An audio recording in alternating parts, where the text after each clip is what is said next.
Behind the scene with David Bedein, today at the Knesset, where momentous decisions will be made soon. UNRWA, the United Nations Relief and Works Agency, may soon be brought in as a decision-making partner in what's going on. What I suggest is an UNRWA peace initiative. Here with me at the Knesset is Vidar Norberg, a journalist from Norway who lives here in Israel and edits. The name of your publication is? Carmel Israel Nytt. Okay, and it's the only publication which comes out in Norwegian in Israel. Now, I want to suggest various things that need to happen in order to advance peace with UNRWA. One is to cancel the UNRWA war curriculum. Remember, this is a curriculum that's used in 59 refugee camps. It's based, the current curriculum is based on jihad, martyrdom, and right of return by force of arms. Second is to demand the disarmament of the UNRWA schools and stopping any paramilitary training connected to the UNRWA schools. Number three, insisting that UNRWA dismiss any employee affiliated with Hamas, Islamic Jihad, or the Fatah in accordance with the laws of all the donor countries, that they will not allow the employ of people who are terrorists.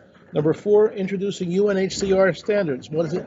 That's the United Nations High Commission for Refugee Standards, which is different from UNRWA standards that will advance the resettlement of fourth and fifth generation refugees from the 1948 war. The current UNRWA policy is that everyone has to stay where they are because of what they call the right of return. And five, demanding an audit of UNRWA donor funds that emanate from all these nations, actually 67 nations. So these are what I'm going to. There's now going to be an international task force for UNRWA policy change. This is part of it. I have followed David Bedein for many years. First, introduce yourself. I'm Vidar Norberg from the Norwegian paper Carmel Israel Nytt. Today I was invited by David Bedein to come here to the Israeli Parliament, the Knesset, where he presented a school book from UNRWA, which is used as curriculum in Gaza and many other schools around in the West Bank, Judea and Samaria. And he showed the book and told that here is a picture of suicide or a murder which killed many Jews. And she is like a hero or heroine for the Arab children. And UNRWA is presenting that. So he showed some African representatives who came here to Israel and told them about UNRWA.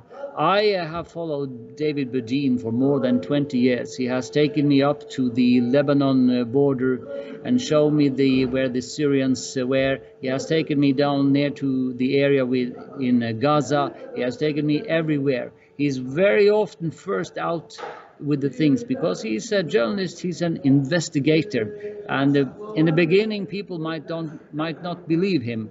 But after a while, he's very often had correct stories.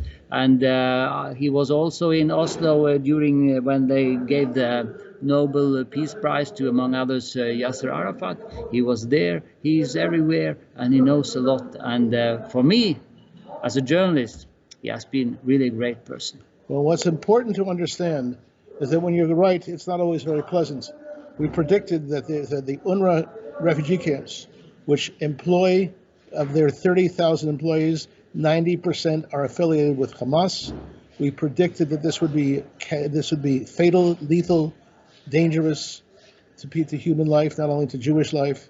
And on October 7th, 2023, all of our predictions came unfortunately very, very true.